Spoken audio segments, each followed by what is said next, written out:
What's going on, everybody? Mortem here, this time bringing you some launch impressions for Octopath Traveler 0. The latest installment, of course, in the Octopath Traveler series, and while I did take a quick look at this game when it dropped its prologue demo, it is now up on the chopping block for my next review, which means I'm taking a look at it in full. And now that I've got about 15 hours or so in the release version, I wanted to sort of give people a review in progress while I work on this, so to speak. Because having played it for a little bit longer, it did answer, or at least give me some experience with some of the questions I had from that initial look anyway. Though coming directly from that experience, one of my, I would say, big questions really is whether or not the combat is going to get, difficult or not. So, one of the unique things about this particular game is that while it takes the Octopath Traveler series general combat with enemies having weaknesses that you have to hit to chip away at armor that then breaks them, and then you can unleash via your own boosts and stuff to deal increased damage while they're in that state, a fairly common system. But what's unique here is that you actually have 8 party members in total. 4 spots, but you'll swap between 2 people in each row.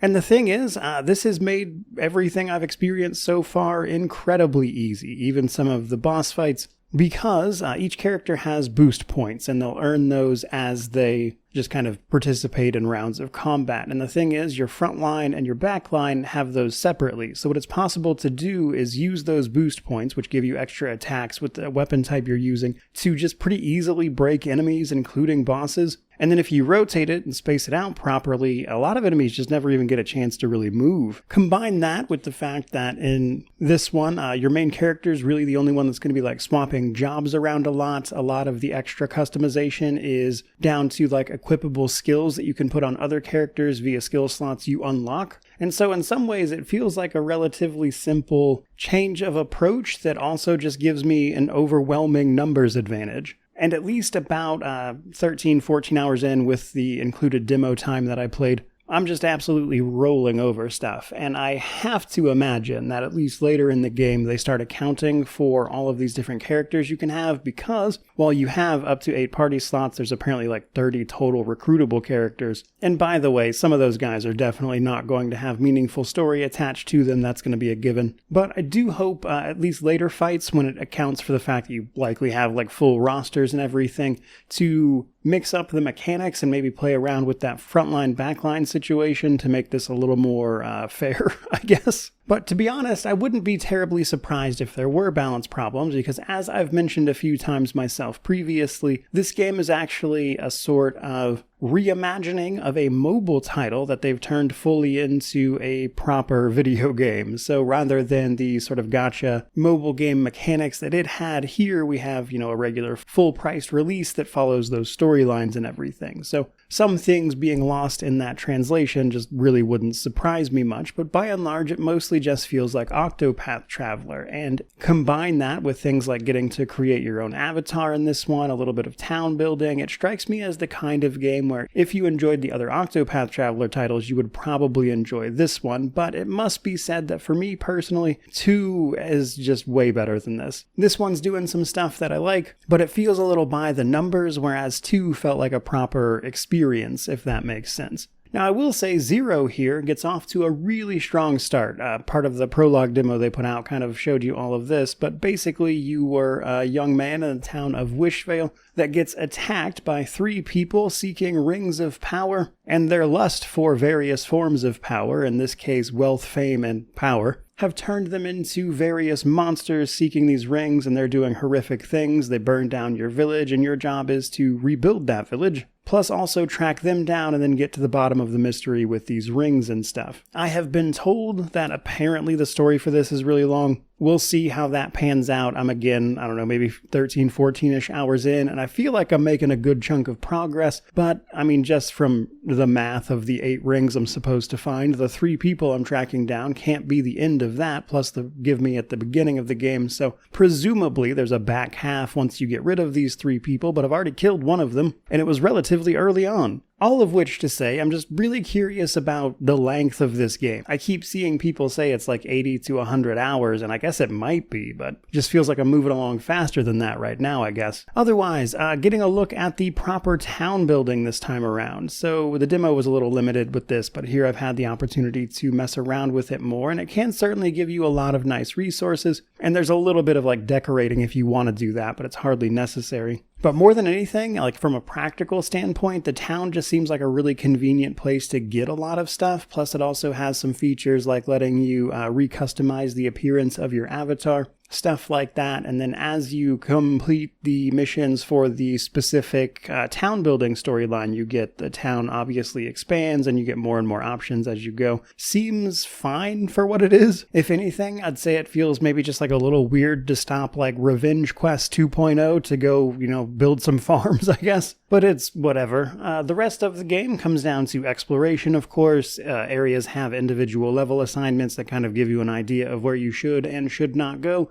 Towns and the like have a bunch of people you can interact with. Path actions, which are based on your power, wealth, and fame stats, which you increase by doing the appropriate actions, side quests, etc. And the higher those stats, the better chances you have to use your path actions to coerce townsfolk one way or another into doing the things you want. Be that giving you just simple information, buying things from them, giving you things, battling them for abilities, or even inviting them to your town. But that note right there, inviting these people to your town, is something I wanted to focus on because your party can be sort of divided between people for your town and then your actual party members. People who can participate in combat, my understanding, again, there's like 30 of them. In all of those situations, a lot of those characters are just not going to get a lot of screen time, which is something you see with basically every game that tries to do this big numbers thing, which I think might be a holdover from the mobile game, to be honest. However, I feel like that's going to be especially notable here as I move forward because I'm already noticing some characters not really getting any limelight, as it mostly seems to focus on your friends like Stia and Finn.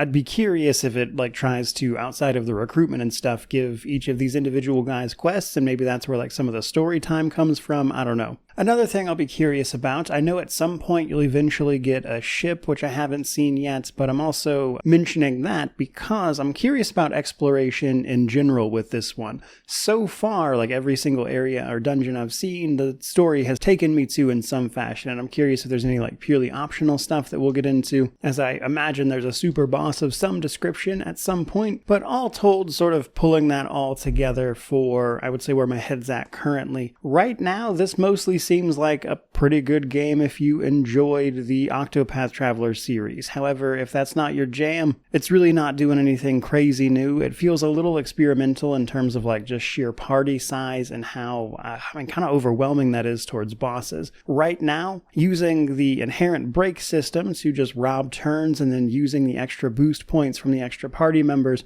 a lot of times enemies, unless they're just way higher level than me because I'm somewhere I shouldn't be, I am just stopping all of their movement entirely, and maybe that's intentional and it changes later, but it also isn't super compelling right this moment. And then on top of that stuff, while this is not usually in my wheelhouse, I only want to mention it here because in terms of technical stuff, I haven't really had any big problems, but there is one specific issue I wanted to point out, which is that the audio sounds strange, which I unfortunately lack the necessary descriptors to accurately describe, I'm sure. However, I guess in general, the overall mixing of a lot of it seems just kind of strange. In some cases, the battle music will be crazy loud for seemingly no reason. And then other times, some of the voice acting for random characters will just be, I would describe as low quality, honestly. So, I don't know, just strange issues. I'm not sure if there's a bug causing that or some sort of mistake happened. Again, I guess we'll find out eventually in the long run, but hopefully it gets addressed in some fashion along the way. But otherwise, that's kind of where I'm at with this game so far. When it comes to reviewing it, I'm not entirely sure how long that's going to take. As mentioned, some people are saying it's a fairly long title, and while thankfully it's the end of the year and I don't have a ton of things to distract me from doing this at this point, as things start to wind down a little bit as everybody focuses on Christmas, of course. So lengthwise, I don't know. I guess I'll find out, obviously. However, I guess the things I want to expand on in the review in particular are how much screen time all of these recruitable characters actually get? Do the battles ever get, like, expansive and more difficult, or am I just going to steamroll this entire game? Are there interesting places to explore and find of your own volition, or is everything tied to this apparently rather expansive story? How interesting is the story itself? It started off really strong, but honestly it's getting kind of monotonous at the moment. And a handful of smaller things I want to check out. But as of right now, that's where my head is. Hope you guys enjoyed the video. If you're looking forward to the full review, by all means, like, comment, subscribe, all that YouTube jazz. Let me know how you feel about this one down below. But regardless of any of that, truly, just thank you so much for watching. I really do appreciate it. May you wander in wisdom and have an amazing day.